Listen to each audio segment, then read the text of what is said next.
Last week, we saw an unprecedented fracturing in our relationship with Israel. It started when Australia said it would recognise a Palestinian state, and then escalated when Tony Burke announced he cancelled the visa of Israeli politician Simcha Rotman.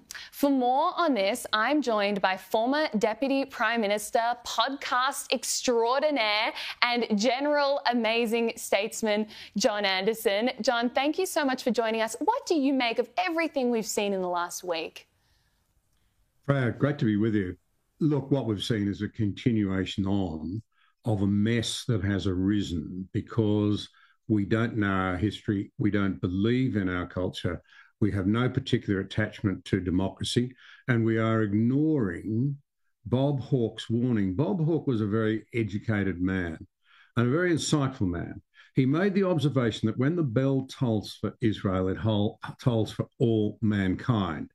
And it is a truism, I have a great interest in history, as you know, that so far as I'm aware, no country that has turned its back on Israel now, I suppose you'd say, but more particularly the Jewish people down through the ages, has ever prospered. The obvious and outstanding example is the way the German people turned on the Jewish people during the Second World War. Now, that was genuine genocidal intent. It, of course, stripped out of Germany such decency as ever might have existed in an otherwise civilised country, and resulted, in many ways, was one of the major factors behind Germany being reduced to a smouldering rubble.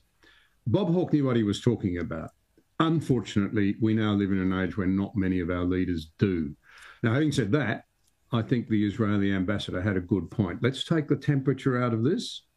In the end, we have far more to gain by maintaining a relationship with a vibrant democracy, which is under enormous challenge in the Middle East at the moment. That should be obvious. And I'd make the point that it's no irony that it appears that many, many of the other surrounding countries are essentially hardly supporting Palestine, whereas we are. Exactly.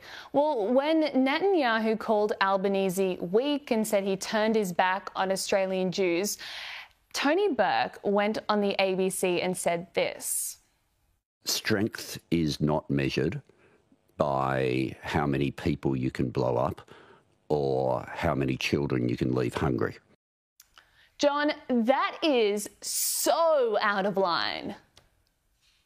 Well, you know, is strength marching in, raping, murdering, cutting heads off babies, throwing them into microwave ovens, dragging semi-naked, dead German Jewish ladies around the streets to cheering Gazans? You know, is that strength? Is that character? Is that moral? Or is it barbarous? And should we recognise that if we were in a position, if we had a neighbour who'd done this, a terrorist outfit, we would be clamouring for our government to solve the problem as well. And a government that did not look after the security of its people, I think would be a government that was out of order you couldn't have any confidence in. The other great point about it is that it's highly offensive to make that accusation of the IDF. If you want to criticise the governance of Israel, the government, the Prime Minister of Israel, by all means do so. But I don't think it's fair. In fact, I think it's right out of order for him to attack the IDF in what was highly emotive language. Exactly.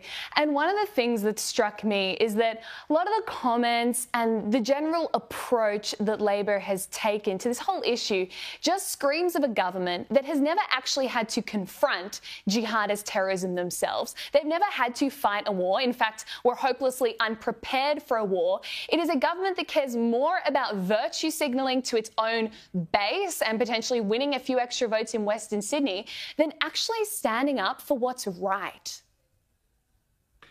Freya, I never thought I would say the day, or find the day would come when I have to say in some ways I'm deeply ashamed of my own country, that we should be turning Australia into a place where the Jewish people who have contributed so much, and in fact most of whom came here because of the unbelievable oppression and suffering that they were subjected to in Europe in the 30s and 40s, that they no longer feel that this is a place where they're appreciated and can feel safe.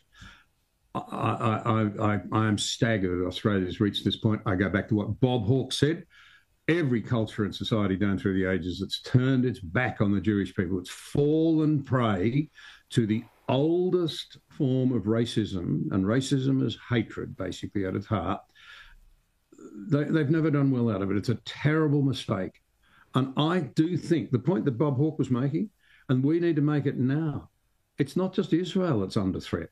It's our own culture, because we're not thinking critically. We're not understanding our history. We are not understanding where the real moral compass lies here. And again, I go back, it's one thing to criticise the Israeli government. It's another thing to hide your anti-Semitism behind that. And there's plenty of people doing that. You know, if we were really only purely concerned about the unfortunate scenes we're watching there, why are we not saying that those responsible for the great evils in Syria, what are they doing to feed their victims? Yeah. You go to Tibet, go and have a look at what's happening in Myanmar. Why are there no bridge marches about those people and actually the much larger numbers of casualties that are taking place there? Why are we not remember our own history? You know, I think some 5 million German citizens died as the Allies sought to crush the evils of Nazism. 5 million. Are we saying we should have stopped that campaign and allowed the Nazis to rebuild? Let's bring some balance and some understanding in this. And I say that as somebody who is beginning to think that perhaps Mr. Netanyahu might pull back. Perhaps he has achieved his objectives. That is a serious subject about which we can talk. But let's talk in an intelligent and understanding way. Stop this juvenile critical thinking, that's driving this stuff, that somehow this is about oppressors and colonists. That just doesn't stack up to a moment's examination for anyone who understands anything about the Middle East. And I think what we've seen since October 7, even the day after, less than 24 hours after October 7, we saw those horrendous marches down to the Opera House. I think we've seen certain cracks in our society that have become gaping chasms. And the ABC reported this week that a convicted ISIS recruiter was actually at the Harbour Bridge rally with anti-Semitic hate preacher Wissam Haddad. And it's alleged that they were trying to use the pro-Palestine movement as a way to get people into radical Islam. And that's the other factor that is underlying this whole movement. What kind of agendas are trying to latch onto the pro-Palestine movement, whether they be on the extreme left or radical Islam? It's clear that there are many actors trying to use this almost as a Trojan horse to spread a deeper and far more nefarious message. Well, good on the ABC for exposing this. You know, I'm delighted that they have, because I see show after show after show on SBS and ABC where they refuse to hammer Hamas and identify their responsibilities for this, and the fact that they withdrew from the peace process, you know, when a whole lot of Western countries basically fell prey to their propaganda and said, let's have a two-state solution. But why should we be surprised? Why are well-meaning Australians, I'm sorry to have to say this, but what are you doing lining up on the bridge when you've got people like this who are obviously manipulating it? Why are you aligning yourself with them? Why not go and have a genuine march for humanity? Because, in effect, what you've got here is a lot of people who are, if you like, Islamists in the sense that it's a political movement as much as it is a religious belief system, who are seeking a radically different form of government in Australia. And we had not only pictures of that horrendous figure of evil, Ayatollah Khomeini, being held up with a certain former Premier of New South Wales close by, there were Taliban flags there. How do you think our servicemen who went to try and defeat the Taliban, in no small part so that the women and children, by the way, of Afghanistan might actually be able to go to school, might be safe, might actually be able to find a life for themselves. And here we are, in the name of a march for humanity, lining up with people like that.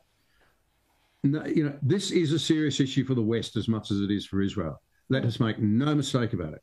We are losing our ability to think clearly. We have jettisoned our history, and we are not thinking things through clearly. We're creating a void into which really dangerous and convictions, if you like, convictions are flowing in.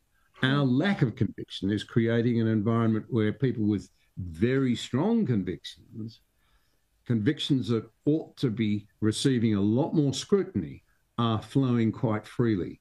And I find that really troubling. And just quickly before we go, if this is what diversity looks like, has multiculturalism failed? I think multiculturalism is essentially now failing because what we can see is that in the name of trying to be nice to everybody else, we've turned ourselves inside out, trying to give voice to ideas that are so essentially hostile to our underlying values, the things that made our culture attractive for other people to want to come to, that we, it's beginning, shall we say, to fail the pub test in Australia. And we do need to stop and say our culture matters. It really matters. I learnt the other day of a Vietnamese man who came here with his family. He said to his two boys, right, you go to school. I want you to be great Australians. We wanted to come here for years. We've got here. Now we want to help keep it great and make it great in the future. Kids are coming home from school saying, oh, Dad, this isn't a great country at all. We're learning at school that it's an illegitimate country. Exactly. So sad. And it's right through our education system. John Anderson, thank you so much for your time this evening.